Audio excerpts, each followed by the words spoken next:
Hi everyone, and a very warm welcome back to the Art of Pour Laps. Now in this video I wanted to take a little bit of time out just to talk about how I mix some of the greens that I use in my landscape painting in oil. Now painting greens generally can be quite a tricky subject for many people, trying to get the greens right, how to make them recede, how to bring them forward. In other words, using them as warms and cool values in the landscape scenario. Now, mixing greens, whatever you're painting, is really important, but it's never more important, I think, than using them in that landscape setting. And a lot of us do go out and do plein air, or we do paintings in our studios of landscapes from reference that we've obtained. And it's always quite critical to look at the way that we mix our greens. So I'm not going to go into great technical detail. I'm simply going to show you some of the mixes that I do use, some of the ones that I can use, and just give you a little bit of advice moving forward to help you in your own paintings when it comes to mixing greens for trees, for shrubs, and in the distance and in the foreground. So without further ado, let's get on and let's see what it's all about. Okay, so before we go any further then, let me just explain the colours that I've put onto the palette for this little demonstration. There are 4 different blues, or what I consider blue values. There are also 4 yellows, again what I consider yellow values. Now you'll notice that there are no greens on the palette at all, because I rarely use greens. I do have the occasional one. I sometimes use phthalo green, which is an aggressive, what I call artificial green, or I could use a phthalo blue and yellow, or I can use viridian, oxide. There's so many to choose from. However, this is trying to limit the colors a little bit that you may employ to create greens in your landscape painting.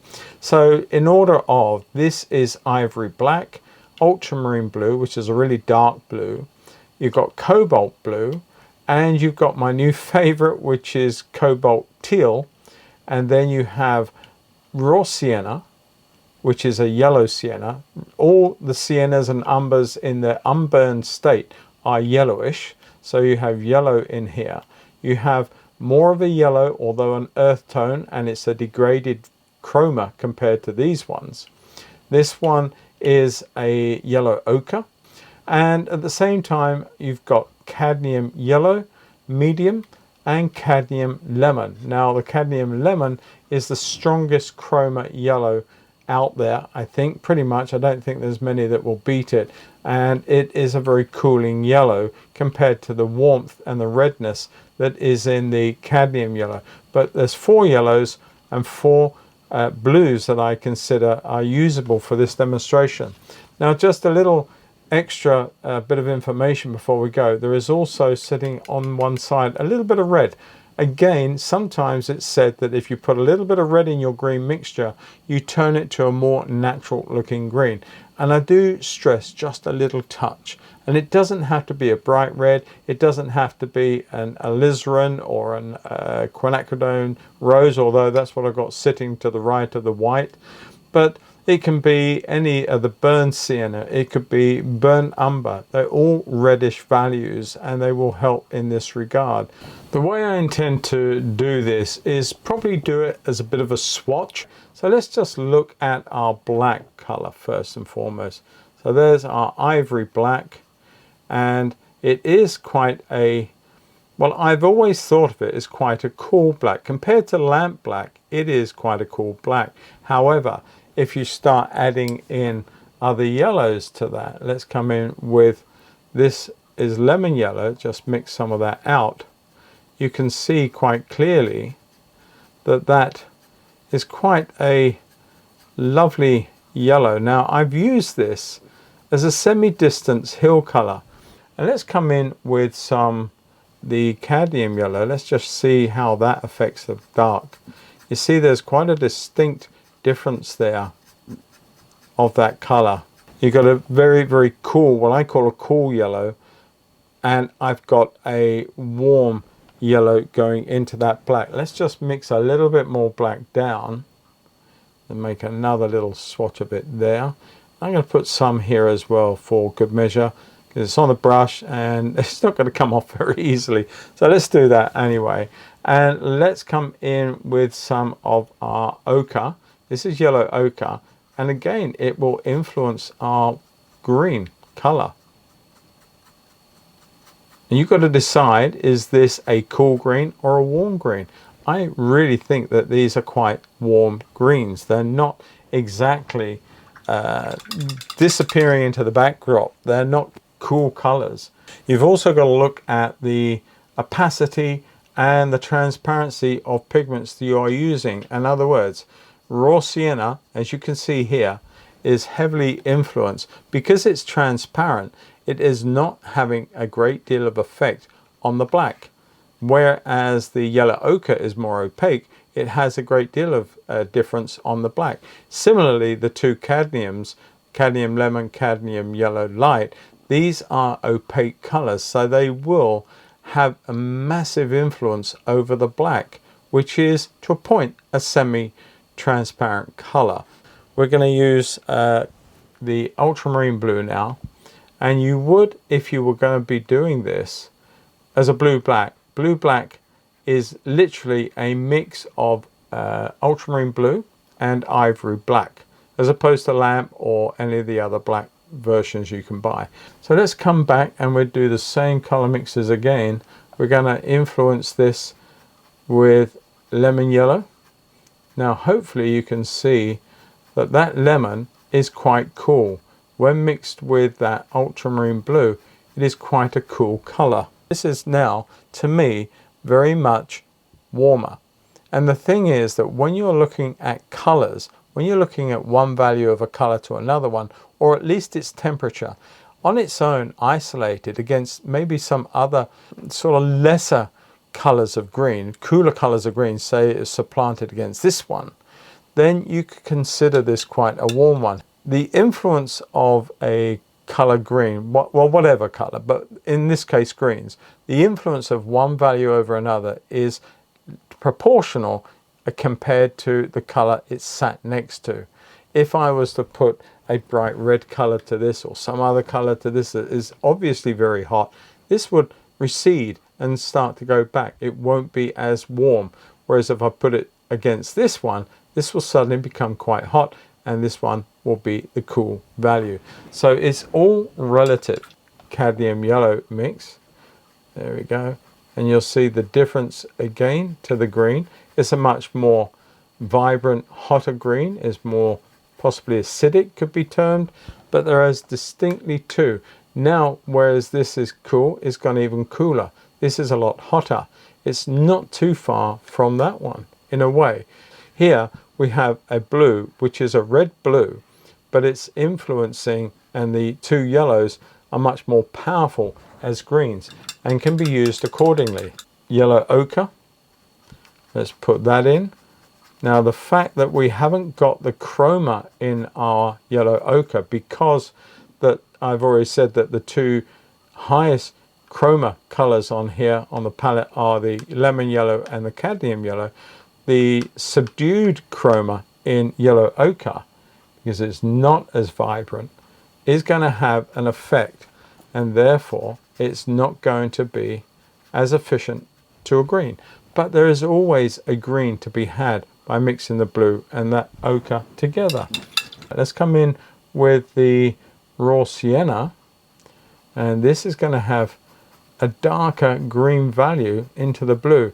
And the reason for that, in a way, is that, again, we know that the raw sienna is transparent, but the ultramarine blue is a semi-transparent blue.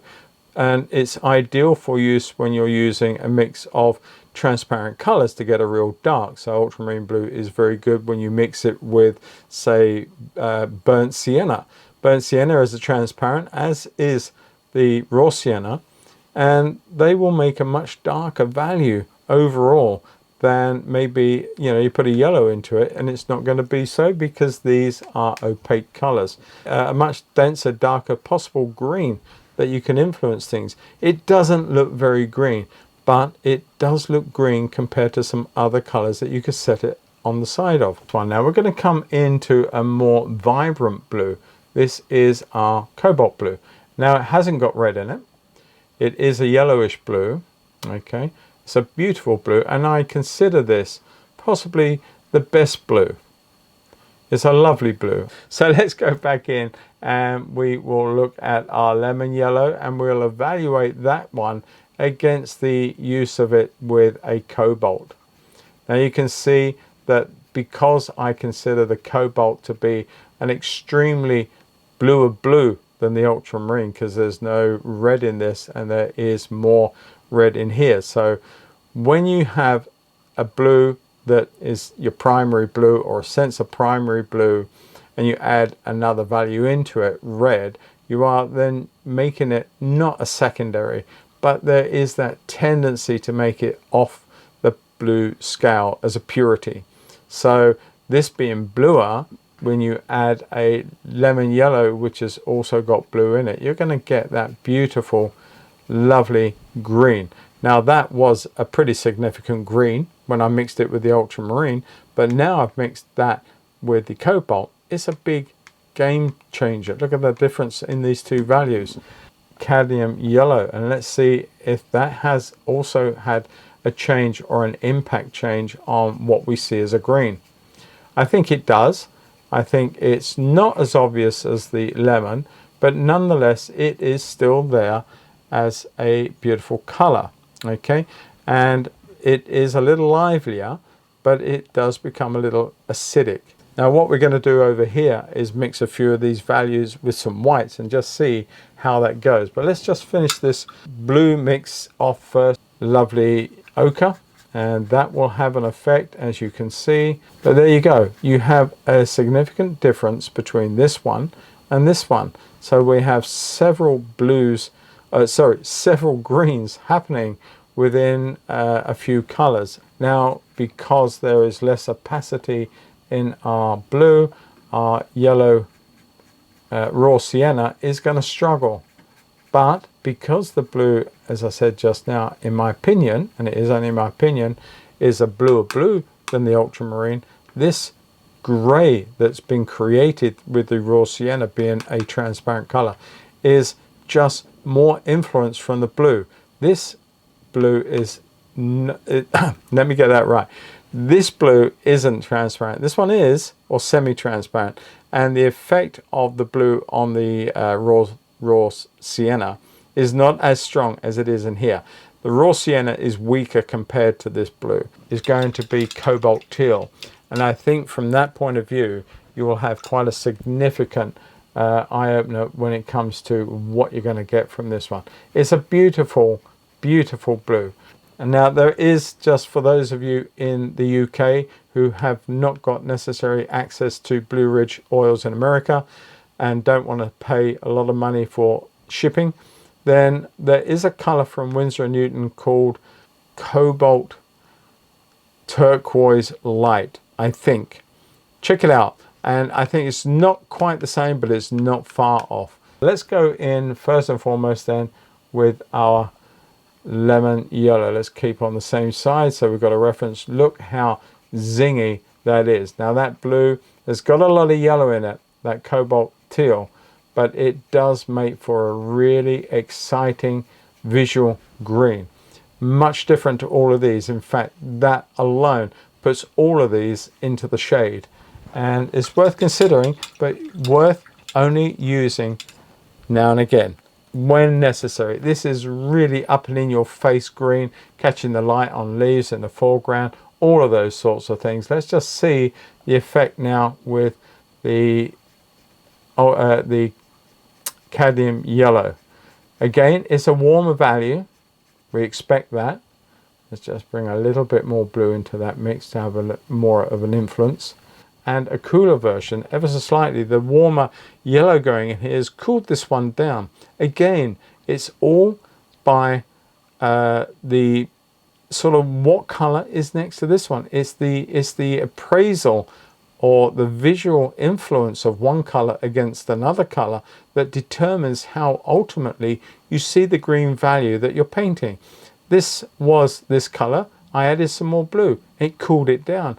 Added some more yellow. It influenced it, and you see the correlation between the two areas, and it is just two colors, just one is influencing more than the other, but it can affect the outcome.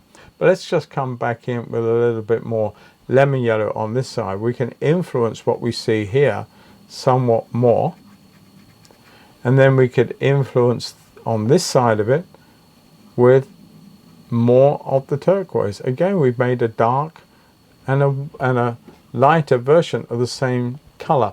So there is so many options, and both of those are not actually using white. The moment you add white into any of these, you make any that are transparent opaque. That's the first thing that will happen. Secondly, you start to cool your colors down. So if you wanted something hot and vibrant, then you may consider not adding white, because the moment you do, you start cooling it down. I do accept that in certain cases you do need to add white if you need to bleach it out a little bit, but try, if possible, to keep the colors, adding your colors to make them lighter, as opposed to using white, which will neutralize and cool off your color. Okay, just to complete this little section, let's come in with our ochre, and let's just see how that blue affects our ochre. As you would expect, we have got a green. Not an unpleasant green either. It's really quite a nice green, as you can see. Finally finish this section off with our raw sienna. Again, it has some effect. Let's put a little bit more of the blue to that, because it's not having that much effect. But there you go. Even cooler, I think. In my head, I see that as cooler. And again, because of the transparency of the pigment of raw sienna, then it's being more influenced by the blue than this one. The opacity in the yellow ochre is having a greater deal of effect on the blue overall. So that's quite a useful little exercise, and I would encourage each of you to maybe use the color blues that you use in your palette and use your yellows and do something similar, just to show yourself what you can actually do when it comes to creating. And I'm just going to pick a random color. I'm not actually going to do too much, but I could influence that there. Let's say with some lemon, and I can put a little bit of lemon to that, so I don't have to have too much of the lemon involved. I could actually have more of the blue involved, and therefore the lemon is just affecting the color blue. It doesn't have to be equal proportions. It could just knock that cobalt off its axis and influence that color value like that. So it's none of these, but it's more of the blue, but just that little touch of yellow in it will knock it off the pure blue. And just to prove that's what I've done, let's just put a little bit of the blue right next to it, and you can see how that is no longer the cobalt turquoise that we started off with. Let's come back in with the other blue that I generally use these days, which is my ultramarine. Lovely red blue. All right, so let's come in with, well, let's keep it simple. Let's come in with some more lemon yellow for argument's sake. Just put a bit down there. I don't want too much. Brush most of it out of my brush. Rub most of it out of my brush. Let's start that again. And let's just influence our blue. Now, we've shifted our blue to a very, very dark green. It's not this one or this one. It is more influenced by the blue with a little bit of yellow in it. It's quite a cool one. So you could use this as a more distant shadow effect directly underneath, just to prove what I'm on about. There we go. That's the blue we started with, but that little addition of yellow into it will affect the overall look. Now, I've just used lemon. You could use any of the other 3 yellows or any of the other 4 yellows that I've mentioned so far. Let's just complete this little exercise. Let's come in with some blue. This is cobalt blue. We're going to add in now a bit of this yellow, not much. Let's put a little bit of cobalt back in there. And you can see that the color blue that I originally had has been altered. So let's go the other way. Let's come and look at our yellows. Let's start up here with a little bit of lemon yellow.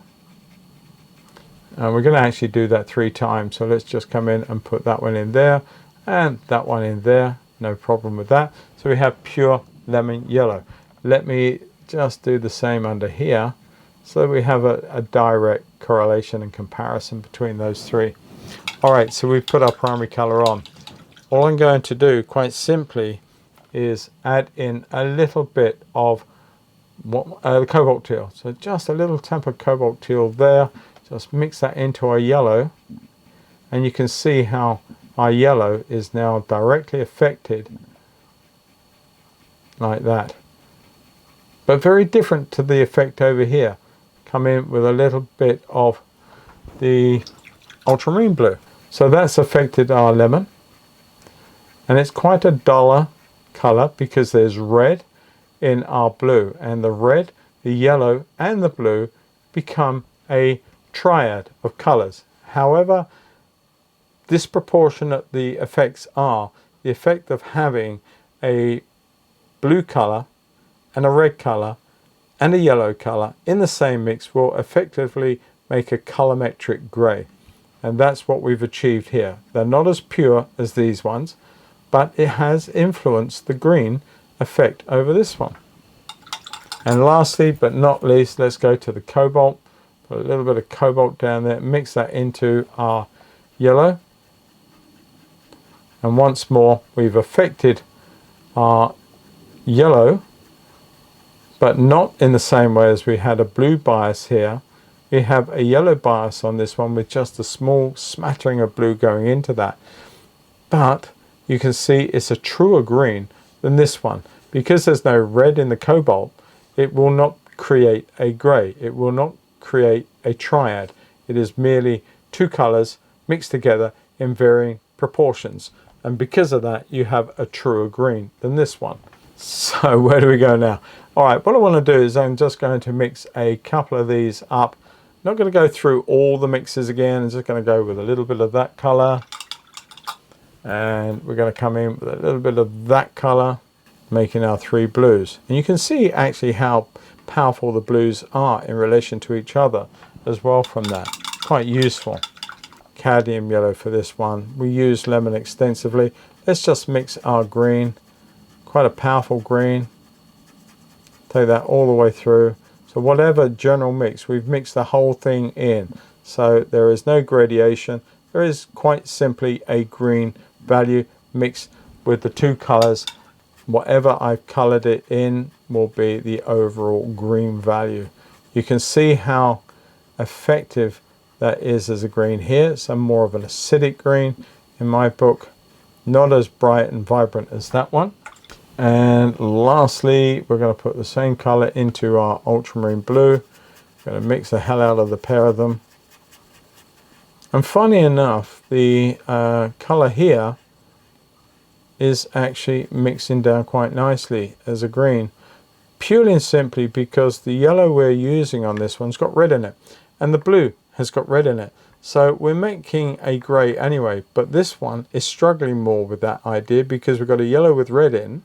And it's going to get confusing, and we've also got a blue without any red in it. So there is still a triad here, but not as powerful as this one. There are more quantities of red in the mixes, so it makes for a little bit more of a more powerful color overall. Viable white on the palette here, and I'm just going to plonk that down in there. A little bit more over on that. All right, so what we've got now is 3 lots of white. We're going to start mixing that in, and we're going to make a bit of a grey through like this. We're going to run it this way and that way. Now you've got a much lighter green, of course you have, but what you've also got is a cooler value. That green has become vibrant, but as it goes in more and more to the white, it cools off to become merely a tint, and that's nice if used in the right places. So again, we're using our green, and we'll bring that out a little bit this way, a little bit that way, not an even, but we get a lovely little tint. A little bit more on there. You get a tint, and that tint can be very, very useful. I consider this warm. I consider this quite cool. Come in with the same value here, knock that out to a tint. You can see that that to me is much cooler overall than this one. This is much warmer. To a little bit of ultramarine now. I'm going to mix that directly with our black. So now we have and effectively got a blue black. Pop in a little bit of lemon, and this works a lot of times as a sort of middle distance green. I think works nicely in hills. Well, certainly where I live on the Romney Marshes, you've got some beautiful rolling green hills that are called the Downs. And I think if you want something that has pretty cool value, is not as cool as these, but it can be representative of a cool value. And I think we can actually add to that a little bit more yellow just to show you the extent. And again, you can add white to it and change that effect, cool it down even more if you wanted to. There's one little bit of this I just want to finish off with before we finish the video. And let's just make a couple of greens up. So let's use our yellow. I'm going to put that in there. Use the same color there. We're only going to use a couple of the blues. I'm going to use the ultramarine blue and the cobalt teal. I'm going to put that yellow in first. Going to come in with some lemon yellow there. And lastly, let's come in with some yellow ochre, because that's quite a cool color green. A cool color yellow, sorry. What I'm going to do is quite simply use the same blue. So what I'm going to do is probably go with cobalt for this one. No, I'm not. I'm going to go with ultramarine. Why not? Okay, ultramarine with one, cobalt with the other, cobalt teal with the other one. Okay, let's just make a green.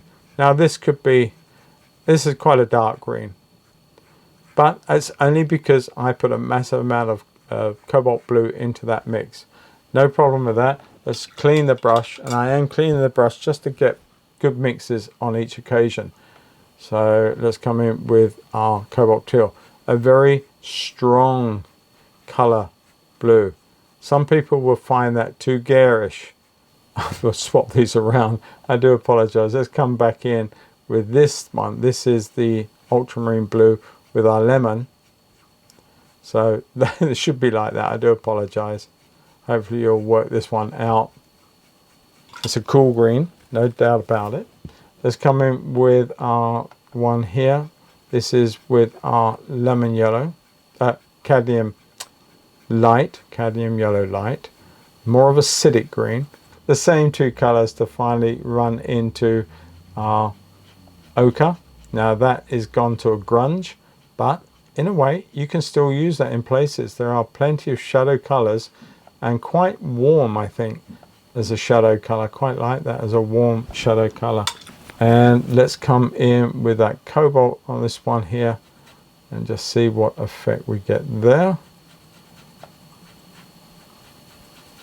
Quite overpowering on the cobalt,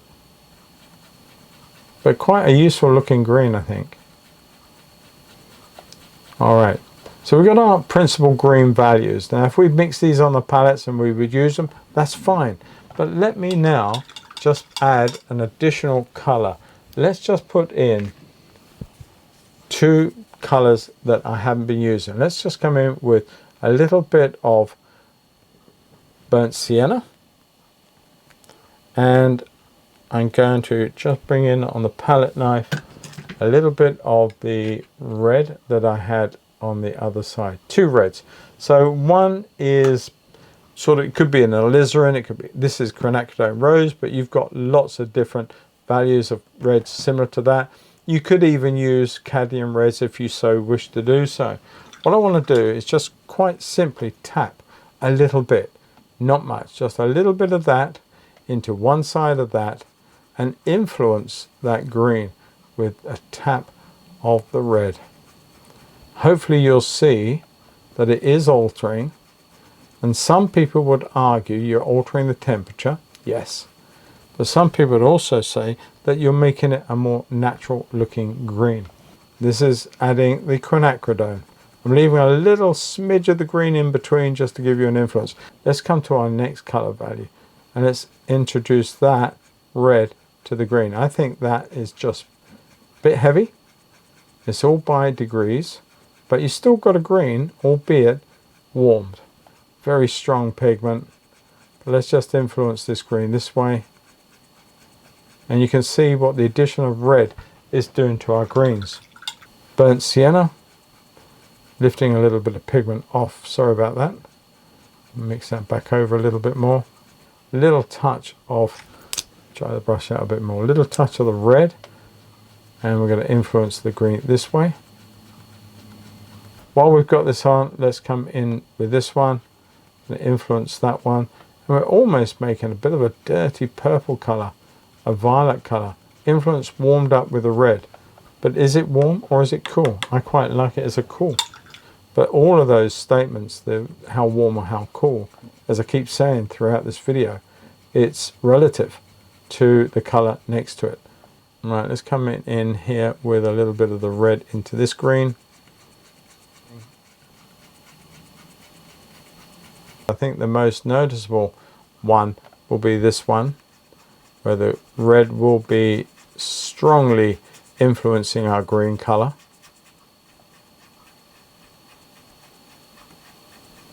Quite like that. It has influenced it quite nicely. A little bit of the quinacridone on this side just to see how that affects it. So it was just a final little analysis before we finish this video on using a little touch of two different reds into the mixes that we created over here. And I think that although this is not a definitive how to mix greens in oils or how to use warm ones and cool ones in your landscape, I think, however, using this as an exercise shows you the potential of the colors that you may have on your palette, or you can use the same exercises to do the same thing with the color blues and yellows, as I've already said, on your palette. But I think by doing this, at least it shows you the potential of the myriad of different greens that you can actually make when painting in oils. Keep practicing like this, keep doing these colors, keep looking at the ability to alter what you see visually when you place one against another one, and you can then determine pretty much the temperature you want to use, whether you want to bring it in the foreground or push it back to the background. If you're doing a tree or a bush, you can put the light sides, you can cool it, warm it, whatever you want to do. But by understanding these mixes, by doing them yourself as many times as you can possibly do it, if you get a spare time, spare piece of board, just do it. Okay, everybody, well, there you go. One little play around with 4 blues, 4 yellows, just to see how many different greens we can make with those 8 colors. Now, you're not always going to have those colors on your palette, and why would you? If you're limiting your color palette, then you may have a few of them. But understanding what each one can do with each of the other ones is really, really useful. And I can't stress enough to practice doing this as many times as you possibly can to familiarize yourself with the potential and the possibilities of all the different mixes you can do. And if you throw in all the other different proprietary green colors you could buy, heck, you'll be mixing greens forever and probably have way too many choices. And so I think by limiting your choices and learning the abilities of each of those color mixes you can do will stand you in good stead. And don't just rush out and buy tons of different greens, tons of different blues and yellows come to that. Just limit yourself to a few and learn their properties and learn how to mix them all together and with different tones, with the blacks, with the whites, etc. And use those as tonal adjustments to your greens as well. So yeah, before I rub it on too long, don't forget, if you have found this a useful exercise, if you found this video useful to you in your own artistic learning curve, as it were, then please give the video a subscription. If you think I've earned it, subscribe to the channel and click on the don't do that. Click on the bell icon. That's what I was trying to say. Click on that. It will tell you every time I upload a new video on the channel. And also you can always, if you feel the need to help out the channel a little bit, you can always do a super chat, or you can always buy me a coffee. All the money I get from that always gets plowed back into the videos I make for you to watch generally for free. And if you want even more, I've got a free school and I've also got a paid wildlife and landscape school. So if you want to get involved with either of those, the details are in the show more tab under this and many other videos. And I would love to see you over there to be able to help you out even more than these free videos are helping you. So yeah, if you want to see the full-length versions to some of my tutorials that are on YouTube, many of them are on my paid school, so you can get involved with those. You can get involved with the community, and you can see the full-length versions of many of the videos that I put out. I'm always adding more to them. And don't forget, there is also a 2-hour weekly live stream, which we changed the subject, we changed the medium, so everybody gets something of what they like and what they want to watch. So look out for that as well. So I'd love to have you over there, love to see you there, and welcome you as my latest school member. Anyway, enough of all that self-promotion. I'm going to let you guys get on. As I say, I do hope you got something from this, and I do hope that you go on and maybe swatch out a few of your own blues and yellows, and even a few greens if you got them, and just to see what you can achieve. Until the next time, I'm going to say cheerio, wish you well, happy painting, see you all in the next video very, very soon. Take care. Bye-bye.